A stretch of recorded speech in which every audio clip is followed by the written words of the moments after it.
Hi, and welcome to Fierce Females Focus with Kurt Johansson and me, myself, and I, Big Fem Vader, Ayesha Raymond. We will be talking about everything to do with Fierce Females here. Here at Fierce Females Focus, we'll be reviewing and having a general chit chat on everything Fierce Females. Kurt? No, really excited. Again, thank you for the opportunity. When you mentioned something you wanted to do, we was both like, yeah, we'll give it a try. We're just gonna do what we're best and just wing it.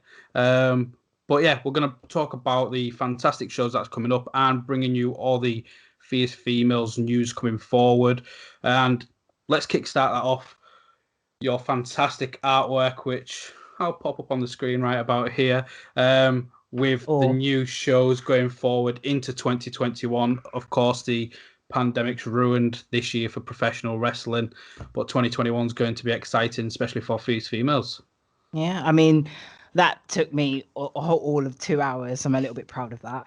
But we finally got together and we established our code of conduct. We've established the policies to do with Fierce Females that we have going here forward. We've also established my new home, my new baby, my new pride and joy, which will be called the Fierce Females Dojo. The school will be up and running from October onwards. More information will be passed on through Instagram, Facebook, and the Fierce Females website, and variously throughout myself, Vader, Tony, and Sammy throughout the coming months. So I would love to see you all at the Fierce Females Dojo.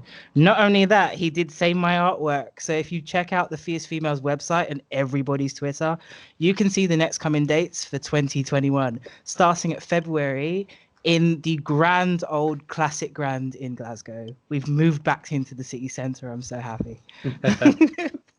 Yeah, with the dojo, that's really exciting. Whilst we've got you though, why is the dojo name? Is that you're going to incorporate the style from Japan in teaching your students? What can they expect if they're going to be taught under Big Fem Vader herself? I mean, you hit the nail on the head. Japan was what set me free as a wrestler. I mean, I was British trained. I'd been training to be a professional wrestler since I was a teenager. But when I stepped foot in a Japanese dojo, I felt at home. And the morals, the lessons, and everything they installed in me from my various trips to Japan just kind of helped me build and grow to the person that I am today. And I'd like to install that in everybody else. And I know everybody sees... No, watch Gaia Girls. Please watch it, but don't be afraid by it. The lessons that those girls learned are installed in them today. I mean, they are all good-hearted and strong. I mean, one of the people featured in Gaia Girls is Miyako Sasamura, so don't be afraid of the dojo. Yeah, you don't get much better than that. And again, with the dates, at the Classic Grand, we've got Sunday, 7th of February. Following that, Sunday, the 4th of April. We've got Sunday, the 6th of June, Sunday, the 1st of August, Sunday, the 3rd of October, and finally, Sunday, the 5th of December. The show names will be revealed, obviously, in coming weeks, coming months to try and get ready for 2021. But in the meantime, myself, Ayesha Raymond, we're here trying to give you this Fierce Females focus show. Going to be reviewing some of the old stuff and just talking all things Fierce Females. Hope you enjoy. Fierce Females Focus, and we're reviewing We Want to Bookings You. We don't need any backup. We don't need any backup. Because we ain't gonna bother us and spread a pollen to the people, make it sound shitty ripple. Cause I'm rooted in the ground. We don't need any backup. We don't need any backup. Because we ain't gonna bother us and spread a pollen to the people, make it sound shitty ripple. Cause I'm rooted in that.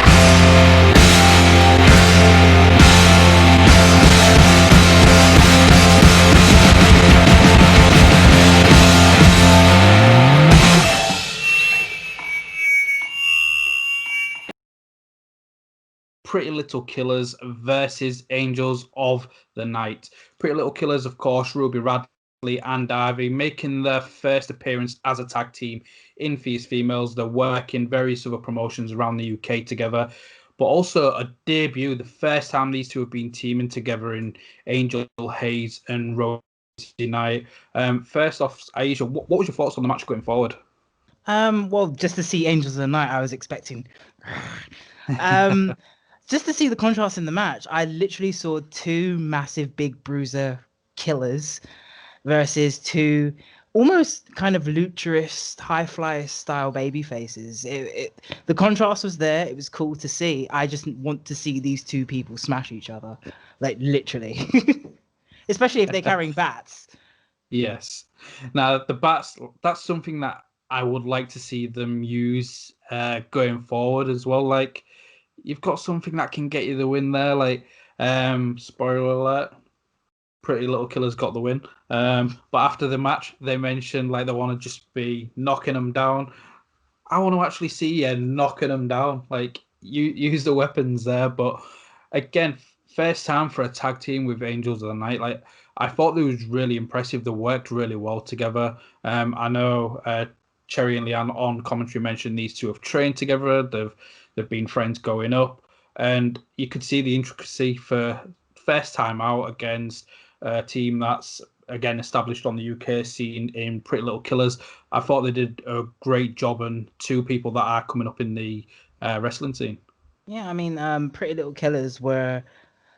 I've only wrestled one half of the tag team, but I've never wrestled them both as a tag team. And to see them both together remind me of that old school kind of 80s bruiser, brawn kind of heels. And to see them female wise is even like plus for me.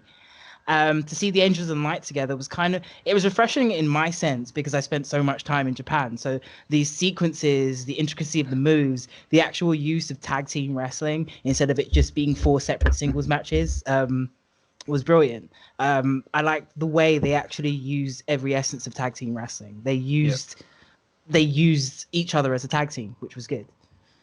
Yeah, both teams were doing that, and like you mentioned, it's refreshing not to see singles matches, especially in like the women's wrestling here in the UK. It's good to see more tag teams being established in females. I mentioned earlier, I'd love to see Rhea and Gia Adams. I think they'd be a formidable tag team. You've got Pretty Little Killers, Angels of the Night as well. Like there's so many options there going forward, and in this match, again, I got to give credit Angel Hayes when she finally got that tag in, was doing some great strikes back and forth between Ruby Radley and Ivy. And so what's your thoughts as this, I'll say old school, you've been to the Japan and you've got Rosie Nyte being distracted by her mobile phone? For me, I'm just like, the phone, really? For me, okay, wrestler wise, I would have loved to have seen something, the opponent steal the phone. Yeah. If she's so concerned about what's on that phone and that object as a general, for her to go over and look at it, to me, made no sense. But that's just my personal opinion. It would have been a lot better and a lot more effective if the other team would have instigated her distraction even a little more, especially to kind of rile up even more of that outside interference of tag wrestling. The fact that they were heels, this all could have been done.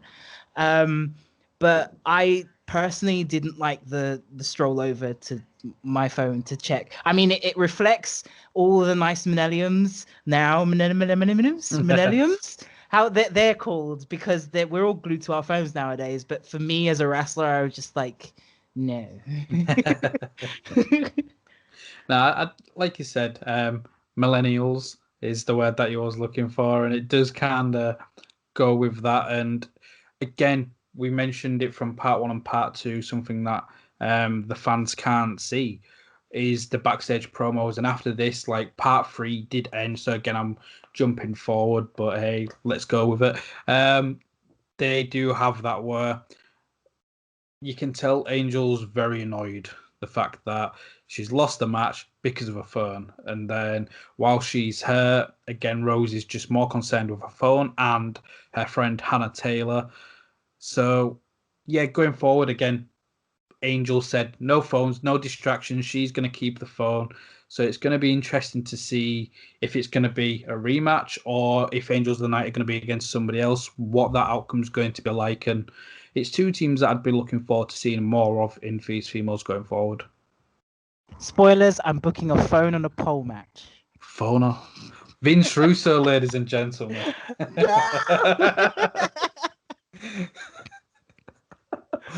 Oh, brilliant. But yeah, so moving on again, Taonga versus Myla Grace.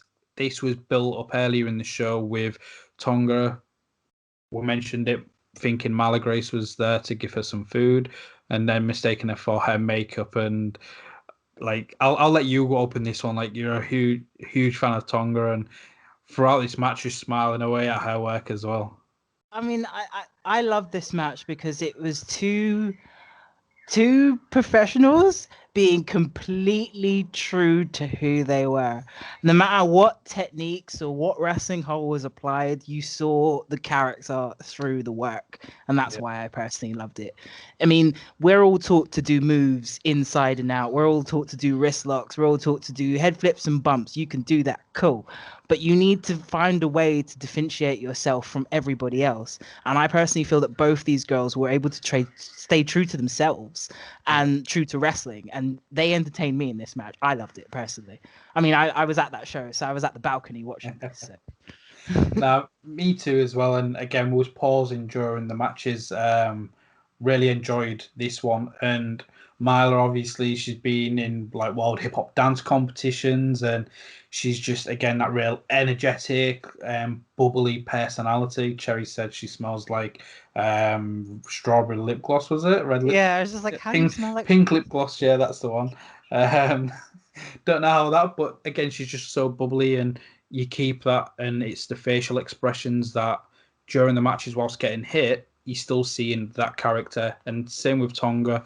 And I thought they had a good back and forth. I thought they worked well together again. I don't know if it's their first match ever facing each other, but really enjoyed this. And then I think with Taonga as well, keeping that character. Obviously, she's like, look at me, I'm beautiful, I'm more glamorous, and you can't touch me. And then it's the cry and saying there's blood because Myla Grace has just booted her straight in the nose, and that's leading again using those heel tactics that you alluded to earlier. I mean, the thing that I loved most about Tonga's heel tactic was the simple fact that her entire facial expression, and people have we have the tendency to break, especially during these, what is it they call them, playing possum moments, classic Eddie Guerrero moment where you get to fake out the ref. But her face, her body language, and everything that she did afterwards completely reflected that moment, and I was drawn in at that moment. Not one time did she ever lose the timing that she needed to go from being the crying face to crap, I got you now.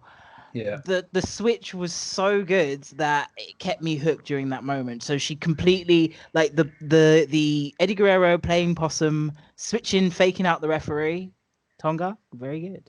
And then obviously she hit Myla Grace from behind. I'm not sure what she calls her variation, but it was what Christian used with the Unprettier, and that got her the 1, 2, 3. And yeah, again, really enjoyed this match. And props to Myla Grace. I like her. A couple of variations of the 619 she was doing. The one where she did it and then caught the arms in the ropes, trying to do the submission using the ropes as long as she can. A bit like her own variation of Tajiri's Tarantula, I'm guessing, just tying up in the ropes. I like that. It's something new. It's something fresh you don't see in every single match. So, yeah, I think these two did really well. And again, moving forward in these females, the two people that I'm guessing the champ, Gisele Shaw, will have to pay attention to. I mean, let's see what happens, shall we? Well, going forward, I posted it on social media as we was recording. We've got Lacie Adams from Kamikaze Pro Academy. I believe she was the third female graduate out of that academy. She's there to do an open challenge because her opponent's not arrived. And we've got my wrestle pal, your best friend. It's Emily Hayden with I'll even say the person. The person you love even more. Okay, you're just as bad as Toasty. everybody else. Yep, so Sir Toasty the Great turns up after costing you a match earlier on. Like, Emily's like she was infectious. She is a crowd favorite there. Everybody is loving themselves some Emily Hayden and Toasty. What was your thoughts on the return of Toasty? Toasty can melt for all I care. Um, the return of Emily Hayden. She, I've said it before and I've said it again. Walking money. She was in the ring for a good. I mean, I'll say it as an old school type wrestler at heart. We have a little thing called the good old stall and brawl. And if you have the crowd in your hands and you do nothing for a good minute or two, then you are by far a worker. That girl stood in that ring and said absolutely nothing for a good 2.5 minutes, and the crowd were there. She didn't have to do a single thing. And to me, that was money in itself. So you saying Toasty is also a great worker because didn't say a word, but everybody was cheering for Toasty as well. I'm making the Jericho face. No, Toasty says nothing because Toasty is a toaster. But obviously, management wouldn't allow Emily Hayden to accept the challenge because of her being fired. We'll see what happens with Emily's army and obviously bring back Emily Hayden. I know Vader will be watching this, so we'll get her back in somehow. Conflict of interest. I can't. She's my sister. I can't do it. I can only negotiate and talk round things, but I can't sign a contract. I'm sorry, I can't do it. Well, I found the loophole. They said she's banned from the shed. We're at the Classic Grand next. Loophole. Like, yes. Shh. But yeah, obviously, so Emily gets carted out of the building by security, and then management bring down one of Feast Female Zone's, one of the trainees in Brodie Adler, making her not only her Feast Females debut, but her first match in pro wrestling. Like, what was that moment like for you to see Brodie in the ring? I had a big sister moment, literally. I met Brodie Adler at the Source Training School when she was training before this match. And she reminds me of me. She's the big girl that is curiously and unknowingly extremely athletic, but has no clue yet. But to see her walk out, and it was a surprise to us all, meant so much to me. When I was up there on that balcony, to see the look in her eyes is that look that we all have in our eyes when we finally make it, and we all know what that's like. Just to kind of, the ending goal for me would be to have a match with Brodie Adler. I would love to have a match with Brodie Adler, and as I'm sure you've all seen on Twitter, she has said that she'd have to have a match with me. The only warning that I have for Brodie Adler is I spend a lot of time in Japan. A lot. As long as you're prepared for that, then I think that match would help be in the making, especially during somebody so early in her career. I'd love to see her use her strength more and have that confidence. And this is no discredit to Lacie Adams, it was one of those where I was just expecting Brodie to try and steamroll her. And there was times... drag her about. Yep. And there was times where instead of using the strength, she was just being professional courtesy. Let's have a good wrestling, and she proved that she can do the holds and she can transition well. But let's see some more of that aggression and see more of that power. We saw it with her leg drop where Lacie Adams was sat up, and then Brodie had gone flying across with her leg drop, and again with a Samoan drop as well. Two devastating hits. Let's see more of that going forward in 2021, and it'll be interesting to see, and she may even give you some run of the money. Don't say things like this. No, but I completely agree with you. Like, Brodie, for a debut match, was completely professional. Yeah. I want to see her find that switch that I finally found. You might have to fly like thousands of miles away to finally become that person, but I want to flip that switch. And if I have to flip that switch and have my head plowed through a table or something, then fine. But I want to see Brodie Adler, the monster. I want to see Brodie Adler, the woman killer. Like, I can see it in her.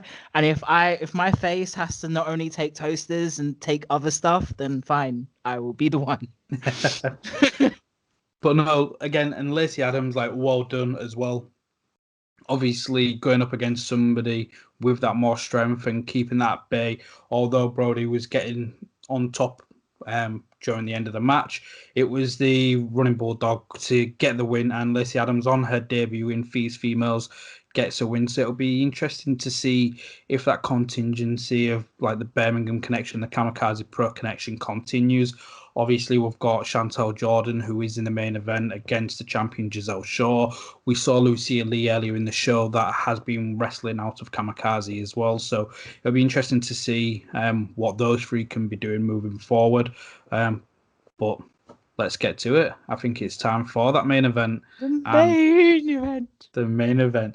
Now, this is one that I'm excited about. Obviously, it couldn't happen before with Chantal Jordan getting a concussion, but now the bad girl she's back. She's concussion free, and she's going to be facing the quintessential diva Gisele Shaw for the Feast Females Scottish Women's Championship. Well, Kurt, that was your main event. I meant to be. That was the greatest example of a high spot champion facing the plucky underdog. I mean, Chantal Jordan fights as much as she can. I mean, she is a tiny little thing. I mean, but for her age, for 16 years old, she has literally gone leaps and bounds above some of her peers. And I personally can't wait to see her take over British wrestling. Oh, no, definitely. Like, again, Chantal bringing through at 15 originally. I believe she just had a birthday now, so she'll probably be around 17. And yeah, that match against Gisele was absolutely fantastic. Gisele's the great cocky heel champion. She knows she's good, and I thought this match brought everything, and it was why it was a main event. It was a main event caliber match that these two had.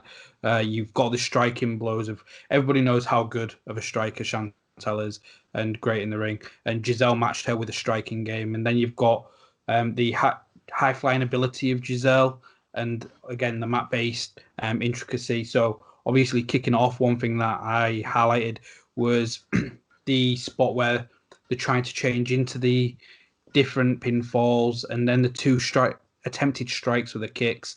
And I thought that at such an early stage of the match set the tone. I mean, everybody loves seeing a good old fish out of water spot. I mean, a nice little tribute to Johnny Sate. Thank you, Gisele, and thank you, Chantal. But yeah, I mean, I mark out every time I see that spot, and just to see the intricacy, just to see how well it flowed together. I mean, they were extremely hard hitting, but they worked amazingly together. Yeah, and through that, so regarding the strikes, and one thing that I really liked was the story they was telling, where it was after that spot, it was like, oh, okay, you mean business, right? I'm gonna have to take off my armbands because it's one of those things you take off a tiny bit of clothing in wrestling, and all of a sudden you're a lot better. You get angrier. Yep, The Rock does it with his elbow pad, and everything. Your SP points go up. You get more smackdowns on your column. Exactly. But yeah, and it was after that where I like the story that they was telling. Gisele was constantly targeting the arm, and it proved to be a massive factor throughout. And it was one thing. It wasn't just right, let's sell the arm and then forget about it and then revisit. It was something that Gisele was constantly going to throughout these matches. Right, that's what I need to be targeting.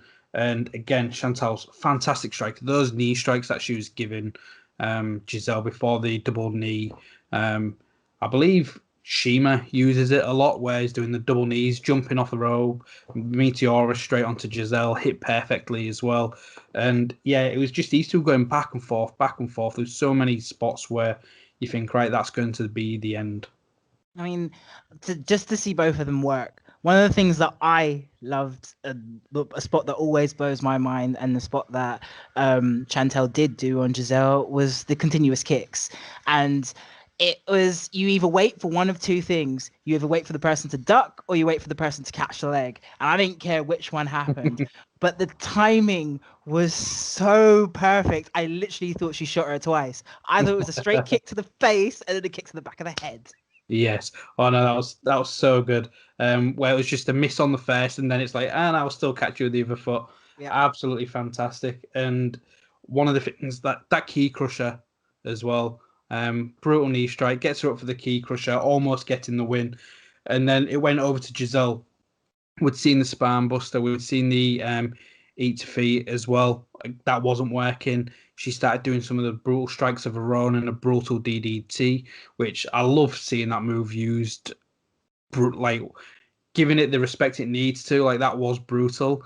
One and done. None of these flashy. The DDT is a destroyer. Done, dead. That's it. Yep. That's what happens. And it was off the back of that, although they didn't get the pinfall. Again, going back to that arm, Gisele gets straight into that arm bar after a few different attempts at that closing of the match.